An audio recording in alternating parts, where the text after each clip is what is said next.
ساكنين أصلا في اسطنبول، وأنا في عندي مركز تجميل اسمه اينور لاكشري بيوتي سنتر صاير في منطقة نيشانتاشي. طبعا هذا المركز عندي بيقدم كل الخدمات التجميلية.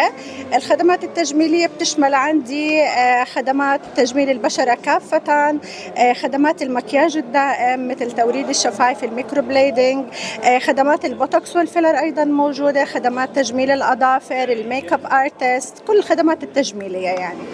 تقريبا احنا صرنا شهر ونص عم نجهز لهذا الحدث الكبير، لانه هو حدث مش كتير بسيط وبده تجهيز وبده اعتماد كتير كبير وترتيب كتير كبير عشان يكون الحفل يعني على اعلى مستوى زي ما بدنا نقول. فاحنا تقريبا صرنا شهر ونص بتجهيز هذا الموضوع.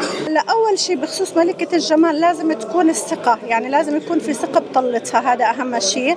طبعا في امور كتير بنعتمدها، انه يكون في جمال بالشكل، يعني الطول كتير مهم، ملامح الوجه تكون بتجمع ما بين انه ملامح ناعمه وملامح هاديه بنفس الوقت. فهذا الاشي اللي راح ان شاء الله راح. مؤسسة ملكة جمال العرب أوروبا ارتأت أن تكرم واحدة من بين أكبر الطبيبات شهرة وأكثرهن نجاحا.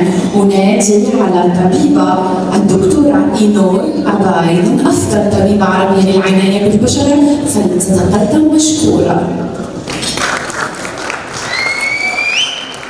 السيدات العربيات لكي يشرفوا بالعالم العربي عالميا ودوليا، وعلى رأسهم الدكتورة الطبيبة العربية للعناية بالبشرة إينور أبايد.